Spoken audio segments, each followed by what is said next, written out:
I honestly believe that even as far back as, our name, my last name is Redwood. The strength of a redwood tree is not how deep they're rooted, but their connection to from tree to tree. They connect with other redwood trees. And they don't have strong or deep roots. Their roots are surface level almost, and they connect and they hold each other up. And I honestly believe that that's our purpose in life, man. Hold your fellow man up, hold your neighbor up, lift them up when they fall, and try to help them along when they look like they might be a little bit weak. I'm Andre, and this is the Speak Your Life podcast, where we talk about everything as it relates to education, careers, values, mentors, and anything to do with purpose. We do this one impactful conversation at a time, whether it's solo dolo with yours truly or our amazing guests to share stories, industry insights, encouraging words, and calls to action that can help you get closer to your why. Become a part of the Speak Your Life community by subscribing today to the podcast and following us on Twitter, Facebook, and Instagram at Speak Your LYFE, because life without your why is meaningless.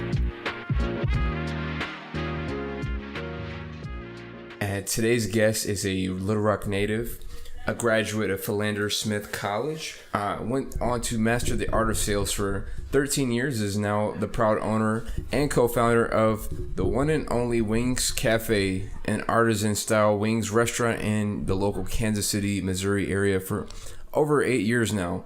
He is a husband and a father of two, where they have been also their Wings Cafe has been featured on countless print and online articles, magazines.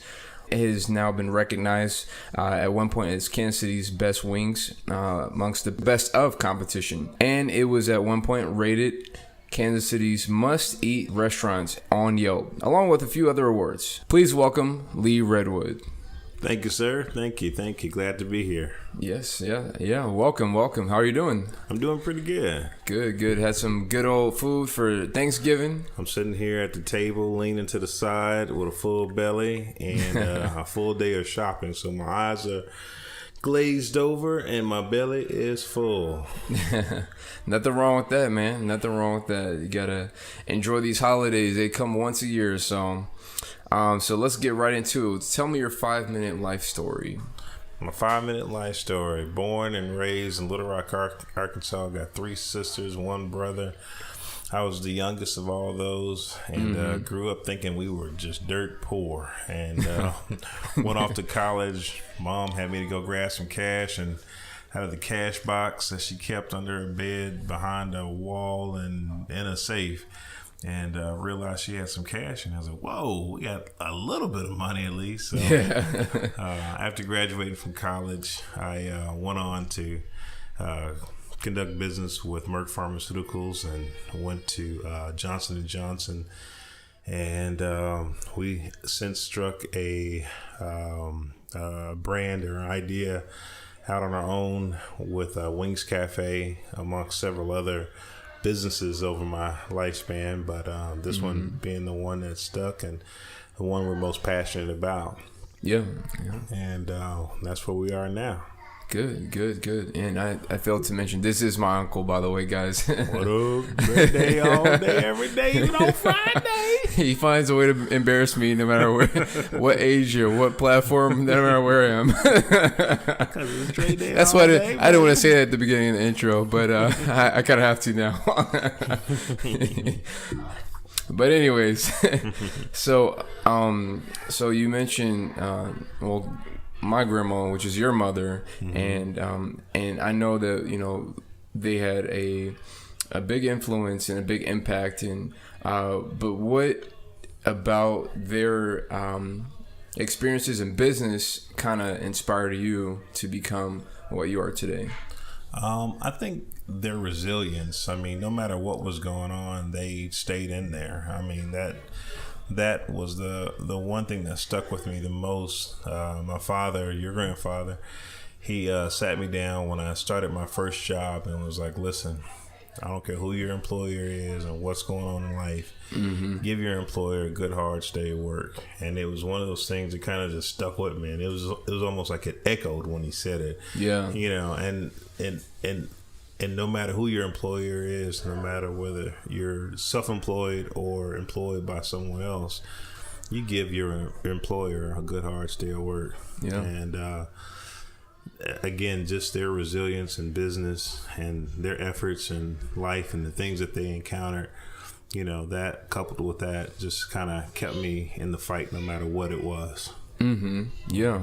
That's and so they, whether it was real estate or even the barbecue restaurant. Right. So do you feel like the barbecue restaurant kind of influenced your, I guess, your inspiration to want to start a restaurant yourself? Yeah, definitely. I mean, I grew up from the 8th grade through college. Yeah.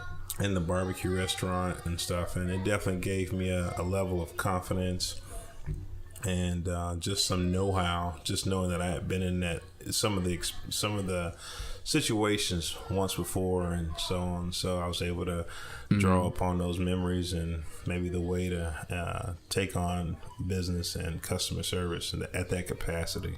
Yeah. So what were some things that you got to do? Were you a cashier? Were you a busboy? That's funny. So the road never changed. At that time, I was pretty much everything. Anything my parents needed me to be, that, you know, at the time I was there. It's real MVP. Right. So there were situations where I was in the restaurant by myself. I was a cashier. I was a cook, and also took orders out. Mm-hmm. And you know, there were other situations where we may have been training other employees, and I took advantage of that as well. So, but all in all, we were able to pretty much take on different roles, and you know, just whatever it took to bring the team together or make it happen in the restaurant. It was that was what we did. Yeah. So you probably didn't have regular hours, 9 to 5. You probably had some after hours and come in early after school, cause. Right. No, it was get off the bus and go to work. Pull the meat off the smoker, or run to the store and get some supplies, bell peppers or some onions because she was making some sauce, or make some baked beans, whatever the case was. I was pretty much whatever they needed. So wow, yeah. The things we had to do for family. Yeah. So I know I've called upon you all on several occasions to kind of help out, and it was just something that I saw modeled and stuff. I was leaned upon, by my parents and so on, and me being your uncle and thinking I can use some of my power of persuasion on you guys. Well, it worked with I leaned on you all. Some candy and some other incentives. Right. Toys R Us. Yeah, that was early on, but definitely in business, it was all cash. Yeah.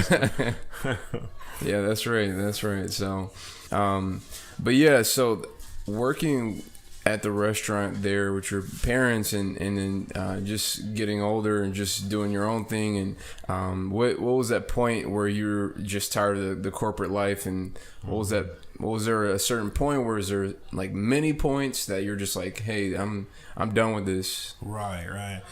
Man, in corporate America, there were a lot of situations that it required my full attention. It required me to embody what I was doing, and I had no problem doing so. There was some disloyalty I felt with the corporation that I was working with last, and it was a situation where I had performed at a high level for several years, and my expectations were fairly minimal. I didn't, you give me what I, deserve, or you allow me to earn my keep, and I was happy with that. Yeah. But it was after, great sales, after an amazing year, I'm creating, over $10 million in opportunity with sales, and different marketing aspects, and I'm just like, we faced a layoff, and I was affected by it, and I had the opportunity to move. I had the opportunity to take on a different role, but I honestly felt like there was not enough communication by the leadership or the company and stuff. So, you know, I really wanted to just take that same energy. Yeah. And no slight to them. I understand business moves and I understand corporations having to do things, you know, that's best for their bottom line. So I don't hold any, you know, ill will against the company or what they had to do. Yeah. It was more so just realizing that, you know, I am just an employee. You know, at that point, it was just like my epiphany, like, wow, I'm really just an employee. Yeah. You know, and it's no longer, you know, what have I done, but what have you done for me lately and stuff. So yeah, that's true. I was just like, you know what, I want to, you know, utilize that same energy in something that, you know, I could build, and I could build for my family and friends and those that want to grow with me together. I was like, let me provide a platform that for the people that want to grow, that want to build, you know, that they can take advantage of this as well. So I try to create opportunities. I want them to create opportunities as well, and I try to support it. But it's no, you know, it's not that corporate mentality and stuff. But I do understand that you do have to have it in order for you to be successful. There's some components to corporations that, you know, I look up to and hope to, you know, implement within our organization as well. Yeah. Yeah, that's true. And so it was a point where you were also, you know, working for both. You were kind of on the fence or working for both yourself and for your boss and, you know, your company. So that must have been stressful, I guess, kind of balancing that. So after I was laid off, I had several opportunities to take on other roles, but all of them required me to move. We had kind of opened the restaurant, but prior to the layoff, but it was more so for the family and kind of a retirement plan for myself. I had planned on continuing to work and eventually get to a point where if I needed to, I could. But if I chose to stay in with the corporation, I could as well. Yeah. So when I got laid off, it kind of threw me for a loop. But the great thing about it, I know God had his hand in the whole process. So again, I don't have any ill will toward anyone, but it was just like, it was amazing to see how much God's hand was on my life at that time. At the time, my mother had just passed the year before, and my wife's mother had passed away as well within a month of that. And we moved her father here, and he had just moved here. We had just opened the restaurant. Yeah, my wife was pregnant with our son, Trip, and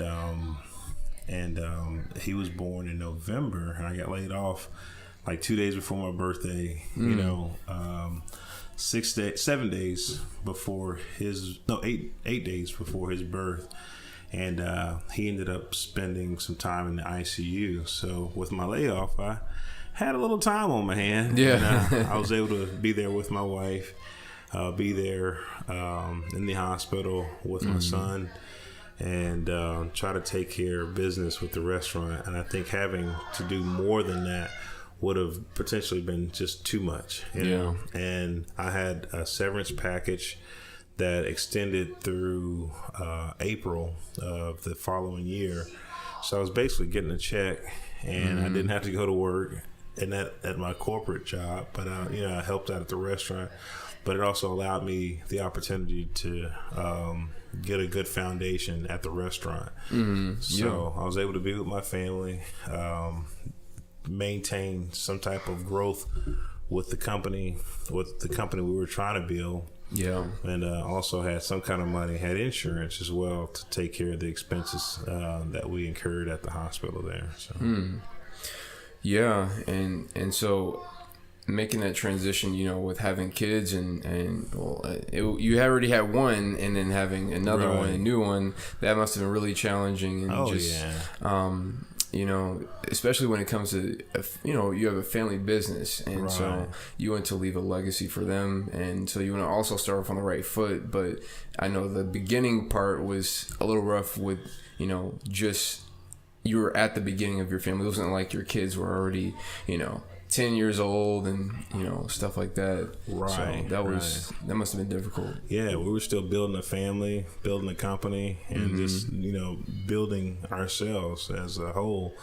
And the Wings Cafe was not just to give us the opportunity to have a working situation that we all could enjoy, but it was also, I had family in mind, my wife's brothers, my niece and nephews, everybody. That's it was me. an opportunity, right?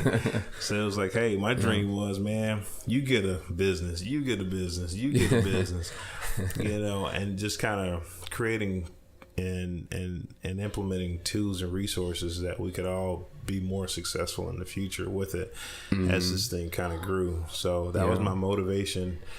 The days that I had opportunities to go back to work with another company or even with the same company, it was just like, you know what? I'm building something even bigger here. This is a sacrifice I'm making. Didn't make nearly as much money. I probably made a third of what I made in my corporation, if that. Yeah. And the money was definitely not the motivator. It was everything that could be, that could become, So I honestly believe like we were strengthening our own wings, no pun intended. It's like, we were learning to fly. And at that time, we experienced so many hardships with the business, with family, the death of family, the loss of jobs. It just seemed like everything just came one after another. And we were still pumping money into the business and not looking at it like because I had such a great job that, I'm making up the money that we're spending every day. So if this month we pumped out $10,000-$15,000 in new expenses and incurred costs, I was making $15,000-$20,000 the very next month. So it was like we never touched our savings. But as soon as I got laid off, the severance package was about half of my salary. So it wasn't coming in as fast, and that savings kind of got knocked down quite a bit. And this was in the height of all the banking issues and stuff like that, and we had a corrupt, I felt like bank that was trying to take advantage of us at that time with our house. And I won't say any names, but it's one. It's an American bank, of course, and it's kind of the bank of, the American people. Not saying any names or anything like that, but they definitely tried to hustle us, and we thought we were going to get kicked out of our house and stuff. It got that bad, and with the hospital expenses, the restaurant expenses, life, and them. So we got an attorney, and fortunately found out that they were in the wrong. It corrected a whole lot of things, but just the pressure and the feelings that occurred around that time was, I can't ever get those back. But again, it was one of those things that helped us to grow, and we feel like it continues to help us grow. We could have gotten through that. We got, he's gonna bring us through anything. Yeah, and so you guys got through that, and so just when you got when you got settled with the restaurant and just being in Kansas City, this is a place that's known for, it's like the barbecue mecca.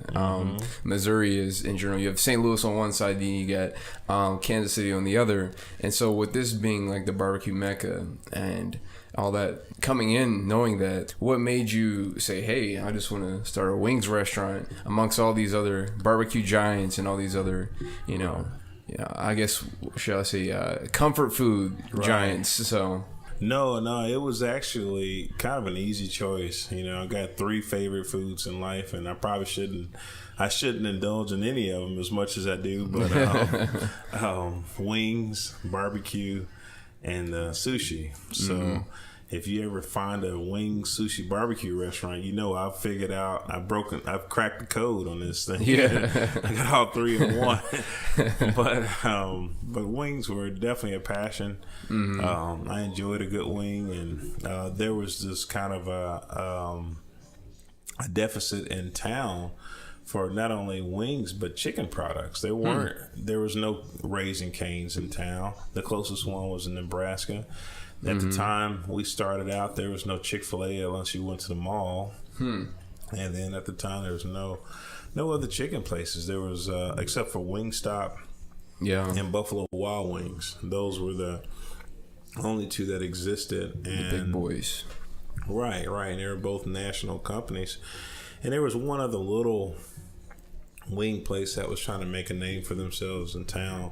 But outside of that, there were no other ones, and there were a lot of places that probably sold wings but didn't specialize in wings. So we just took it upon ourselves with this opportunity at hand, and just thought we would grow our brand, amongst them. We looked at some franchises prior to doing so, and just with all the cost associated with that, it was like, why not create our own brand, So that's when Wings Cafe was born.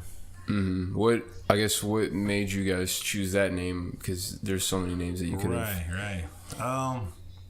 We kind of wanted to go cafe style at first, and this was just us going round and round, and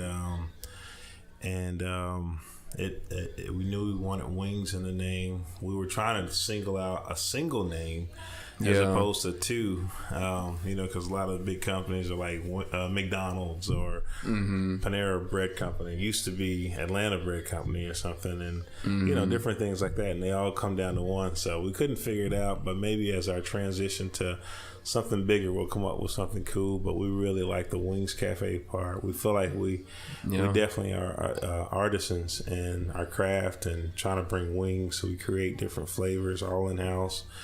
Not just by me, but by Ezzy, Oren, some of the staff, and whoever has a good wing in house and stuff. We'll try to do something with it. So that's true.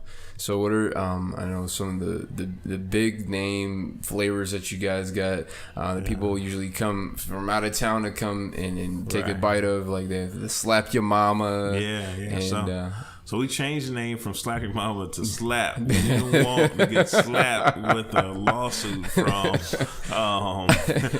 the makers of this other Slap Your Mama brand of seasoning down in Louisiana. So so we created ours without knowledge of theirs. We actually got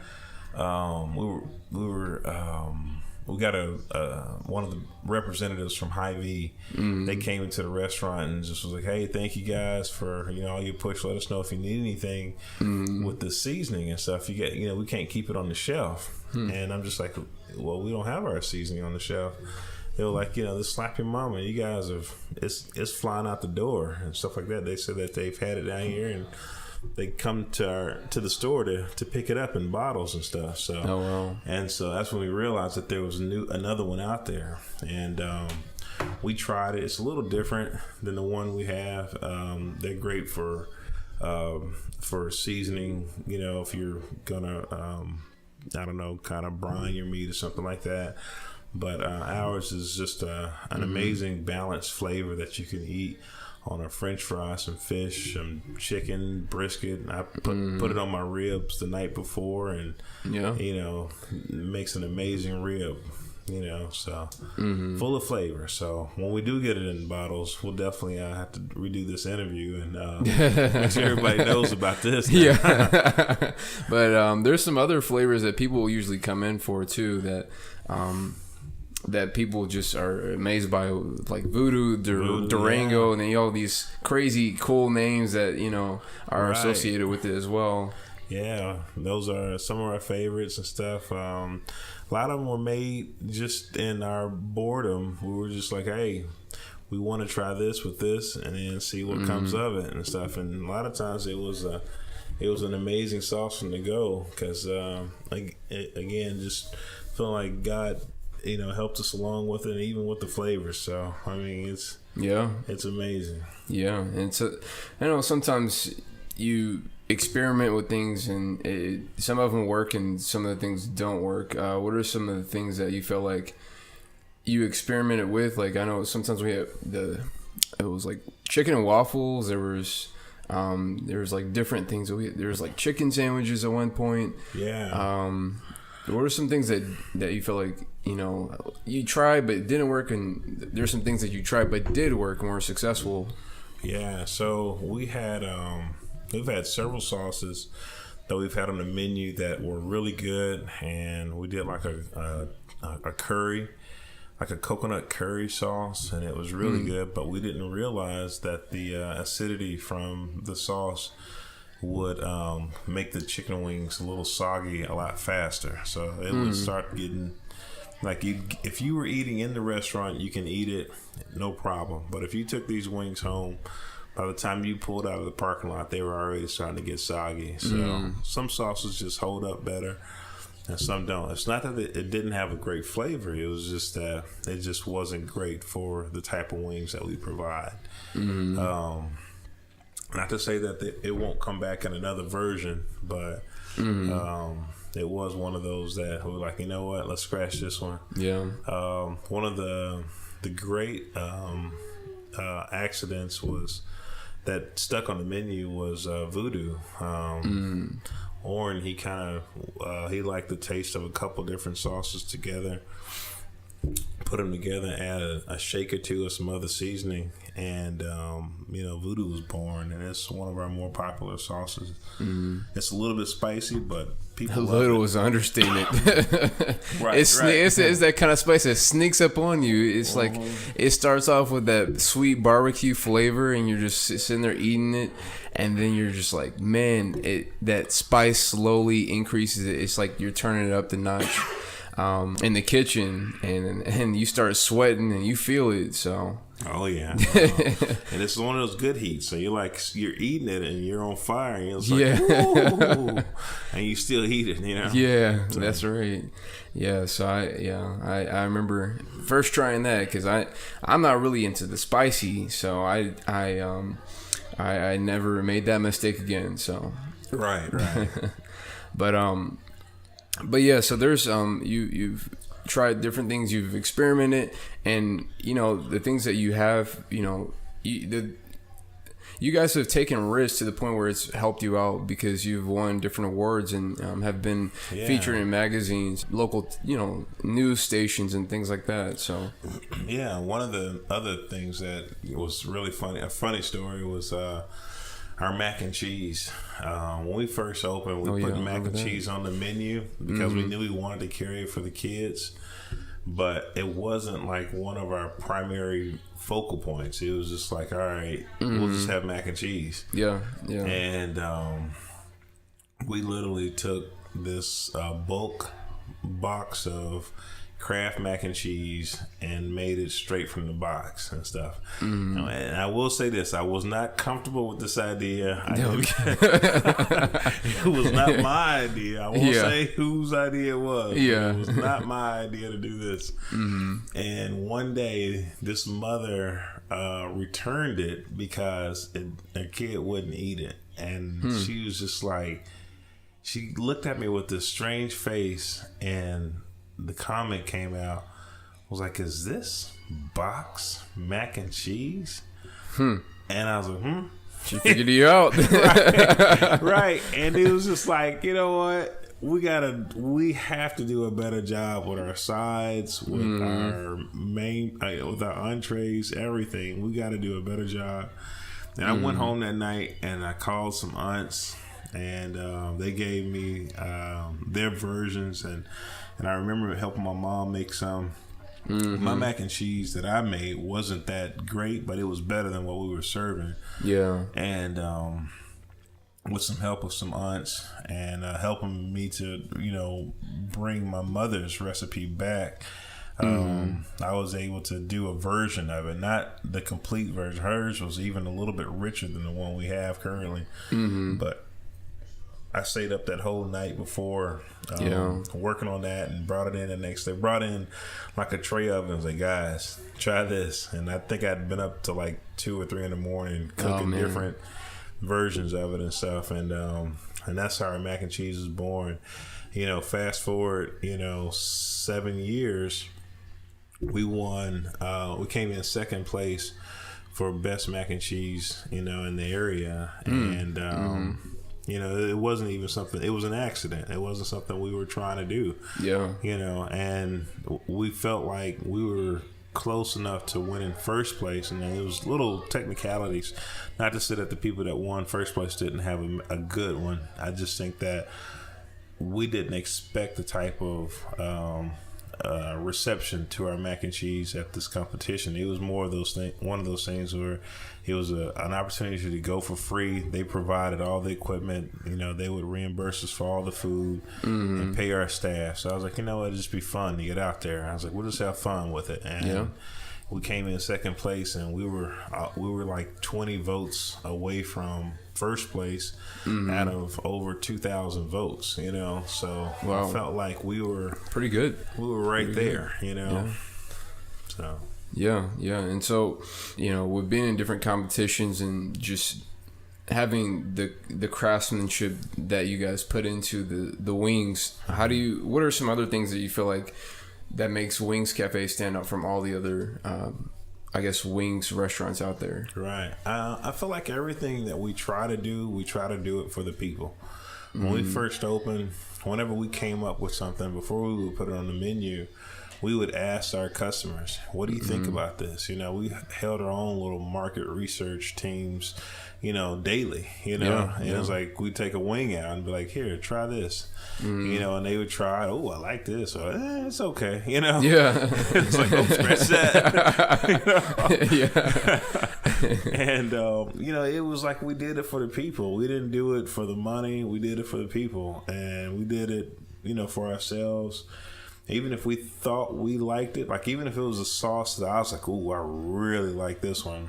I wasn't so bold to say that, everybody was going to like this. And I wanted people to try it. And fortunately, the people that did try it, they liked it as well, So it was just like, all right, we're on to something, Yeah. And as we stayed in business longer, our passion for it grew, our desire to do a better job, and it got to a point where we just had to stop creating sauces. We got up to we've got 45 different sauces.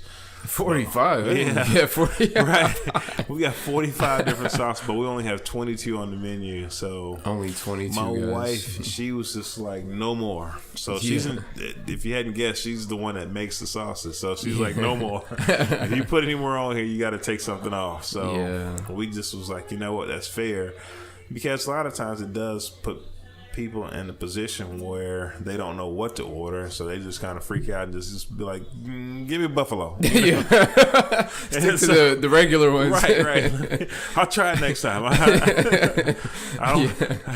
I can't handle the pressure here. I remember being cashier, just watching the blank stares, first timers. Oh, I came here from Yelp, and I would just be helping people going through like the 15, 20 different flavors, and they still would, I don't know, they would ask me what I thought, and I'm like, hey, you should get, I don't know, Durango or barbecue or something like that. So it's when you have too many options are good, but too many options gets overwhelming. So it does. So but that was the one thing we learned from that. So we try to keep the options, to a minimum. We don't want to take anything else away right now. But we said next year we'll try to bring out one additional flavor, each month, and then allow people to maybe purchase a bottle of it if they really, really like it. Get a bottle, or if you want to vote on it, if it's that good, maybe we can either add or look at taking something away, in the future. But I think staying fresh and new with different things on the menu and different options was one of our strong suits.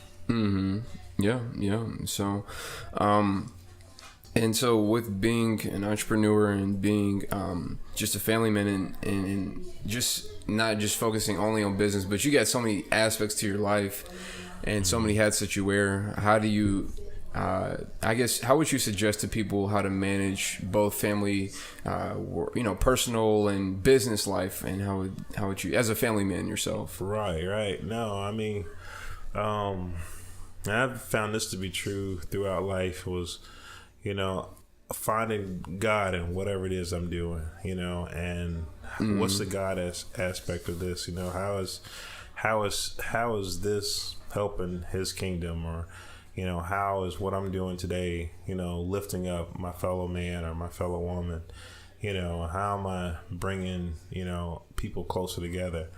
And, you know, it's obvious with, you know, with the food, you know, and obvious with, you know, family, but it's like some of those difficult times, you know, how do I find the God in this, you know? And there's been struggles that we've had, and I've had to look a little harder to find that, but it's finding that kind of keeps my head in the game, and allows me to, you know, wake up every day and, you know, encourage others and try to encourage myself and, you know, make it happen.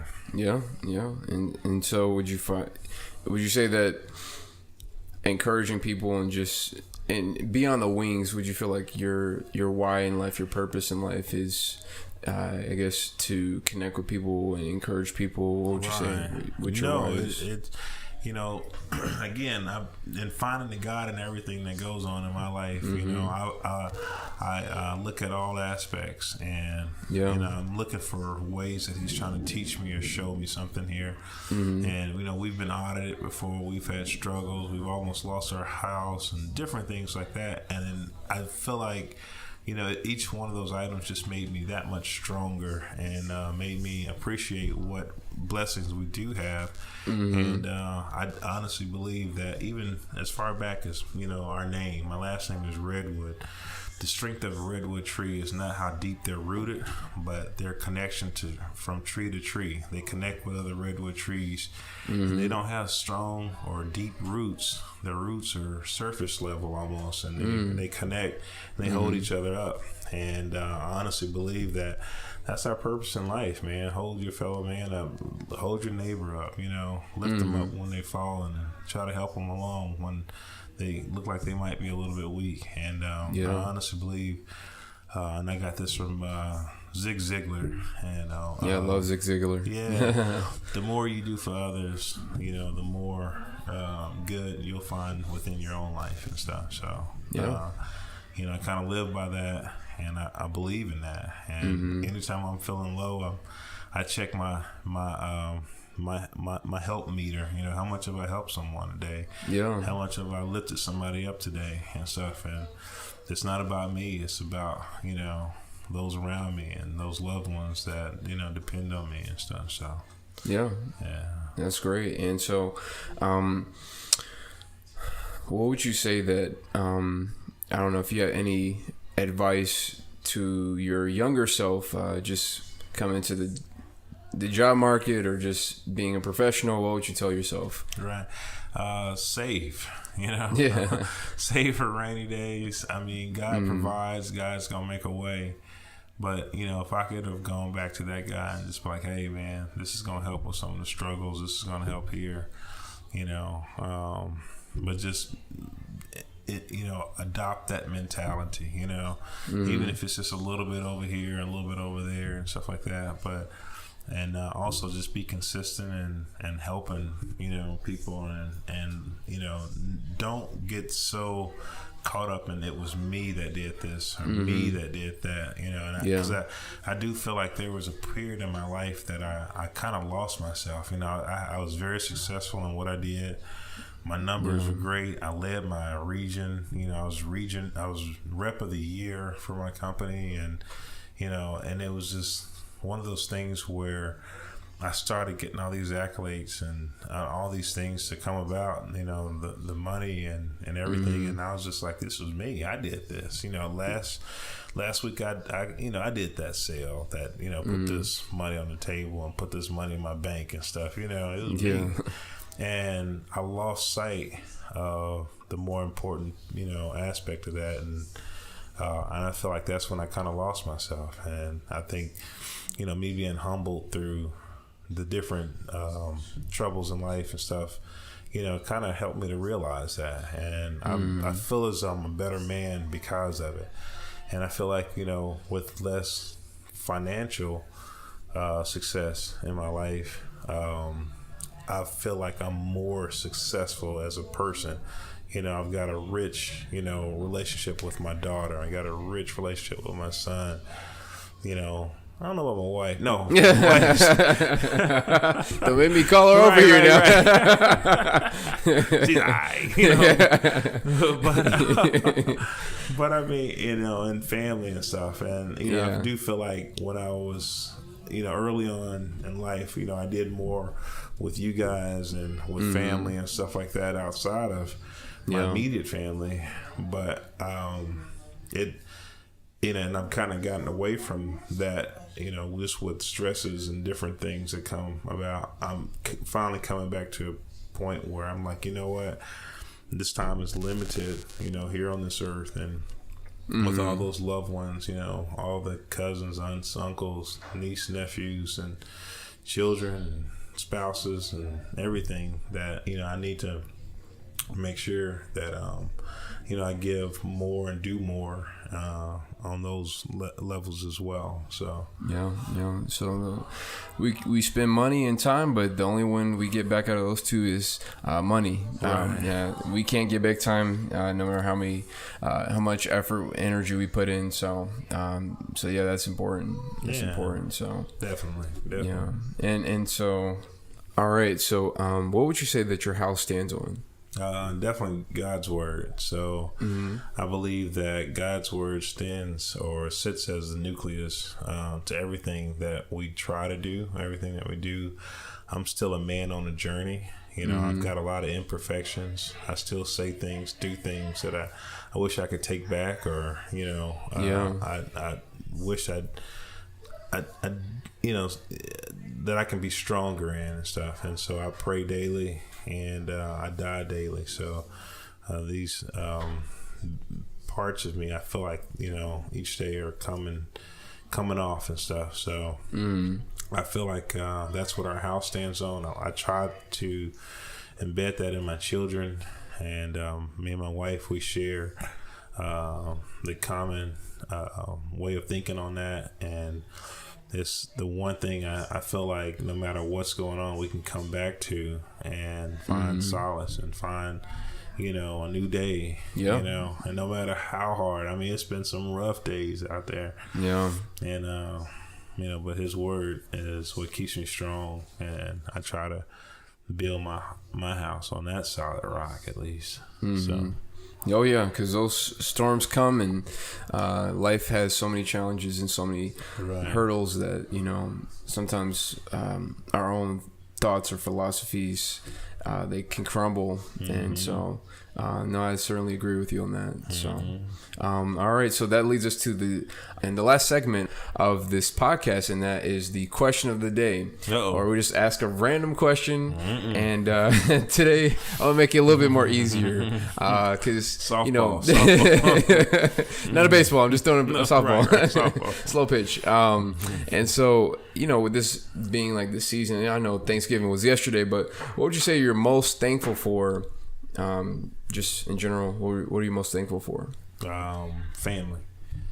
So I can attribute so much of my life to a strong family foundation, and that extends past brothers, sisters, parents, his cousins, aunts, uncles, those around me that enjoy their family and so on. So I do a lot of what I do now for family, and it's amazing how much of an influence my family as a whole has had on me.